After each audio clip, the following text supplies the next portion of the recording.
On vient de nous jouer, pour l'instant, le dialogue de sourds dans les deux camps. C'est très étonnant ce qu'on a écouté. On a entendu le porte-parole iranien qui parlait de la possibilité d'une réponse dévastatrice. Oui. Ça appartient à la rhétorique de la dissuasion nucléaire. Ça. Bien sûr. Or, l'Iran ne détient pas l'arme nucléaire et essaie de dissuader les États-Unis d'une frappe de contre-prolifération en utilisant ces termes. En réalité, je ne pense pas que la réaction iranienne serait de nature à embraser la région.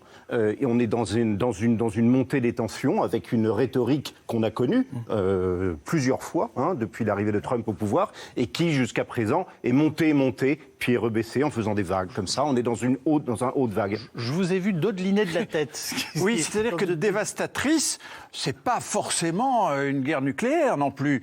L'Iran peut répondre à une attaque comme celle-là d'une manière dévastatrice sans armes nucléaires, c'est-à-dire ils peuvent bloquer le détroit d'Ormuz, ils peuvent bombarder copieusement l'autre côté du Golfe et tous les sites pétroliers d'Arabie Saoudite, du Koweït, des Émirats Arabes Unis, sans que ça soit nucléaire. Donc je pense qu'il y a un risque, franchement, d'escalade très forte. Ouais. Et voilà, même si ça n'est pas nucléaire. Ce que vous décrivez, ça s'appelle une escalade militaire. Oui, mais c'est une escalade, mais c'est une... Oui, j'entends bien. Bon, s'il y a une attaque, il y aura une réponse.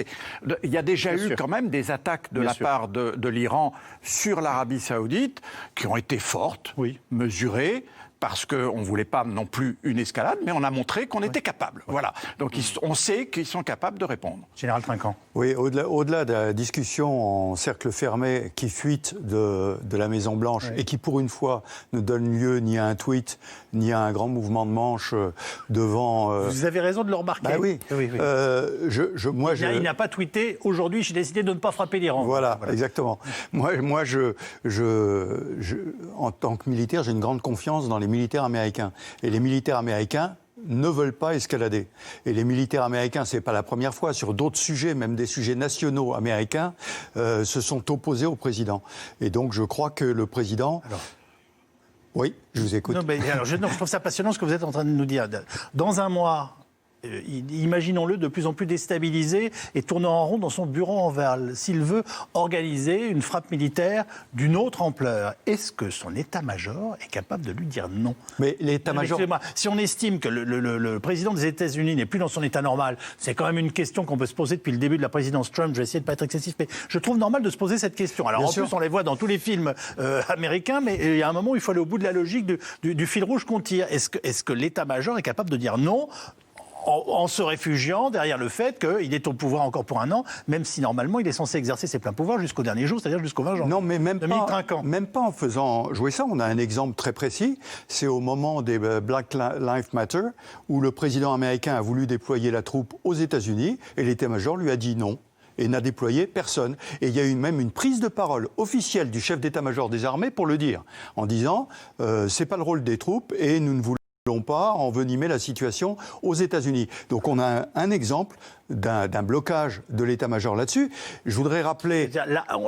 L'armée a refusé d'aller se battre dans la rue avec des pacifistes noirs qui pouvaient par ailleurs être l'objet par moments de débordements violents. C'est pas le problème. Oui, mais là, je vous parle de conflits armés entre pays ennemis. Oui, mais premier point, l'Iran, à ma connaissance, n'est pas un ennemi aujourd'hui des États-Unis. La politique américaine a décidé, par le biais de son président actuel, d'arrêter l'accord qu'il avait signé. Et on sait très bien que dans 2 mois, le président Biden va faire le contraire.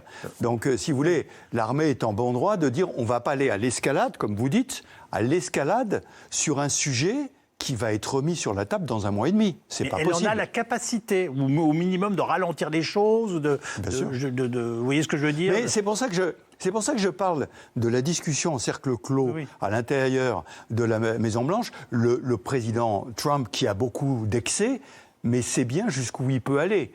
Et il ne va pas jusqu'à dire... en tweetant j'ai décidé que et on a arrêté au dernier moment, etc., etc. Je veux juste savoir si on peut dormir tranquille dans les 2 mois qui viennent. Moi, je trouve que cette question se pose. Absolument, absolument. Mais vis-à-vis de l'Iran, vis-à-vis de l'Iran en tout cas, ce que nous a montré Trump depuis qu'il est au pouvoir, c'est une certaine réserve dans l'escalade. C'est pas faux. C'est-à-dire qu'il nous l'a montré que ce n'était pas un homme de guerre, à la différence peut-être d'un certain nombre de ses conseillers, je parle de John Bolton en particulier, qui auraient été plutôt plus aventuristes sur une option militaire. Or, il sait faire marche arrière juste avant que ça puisse s'envenimer. Voilà, vous êtes en train de me dire c'est une grande gueule. Un petit peu. Un petit peu. oui. Non, mais C'est-à-dire qu'il pousse l'avantage jusqu'à voir si l'augmentation de la pression peut lui permettre d'obtenir des résultats. Il ne les obtient pas, parce que pour le moment, ça, il faut le dire, politique nucléaire avec l'Iran est un échec total, mais il sait se retirer avant peut-être que ça ne s'envenime trop. Alain Chalvran ? Oui, tout à fait. Il est dans le camp isolationniste. Cette partie de l'opinion américaine, du peuple américain, qui est isolationniste, qui dit c'est pas notre boulot d'aller faire la guerre à droite, à gauche. C'est pour ça d'ailleurs qu'il retire aussi les troupes d'Irak et d'Afghanistan. On y reviendra. Effectivement, c'est pas un va-t-en-guerre. Non, ce que je voudrais dire, c'est que très justement, vous disiez, ce genre de conversation a dû avoir lieu bien des fois. Ce qu'on craignait véritablement, et là on n'est plus dans une position théorique de guerre ou de pas guerre, et je peux vous dire c'était très sérieux dans beaucoup de chancelleries et à l'intérieur même des États-Unis parmi les démocrates. Ce qu'on craignait, c'est que Trump ne déclenche une guerre avant les élections pour provoquer une sorte de réunion du peuple autour du commandant en chef, etc. Bon, on a beaucoup craint ça, ça n'a pas eu lieu. Maintenant, faire une guerre aujourd'hui, avant le 20 janvier, pour embêter Biden, peut-être, mais ça me paraît être sans raison, quoi.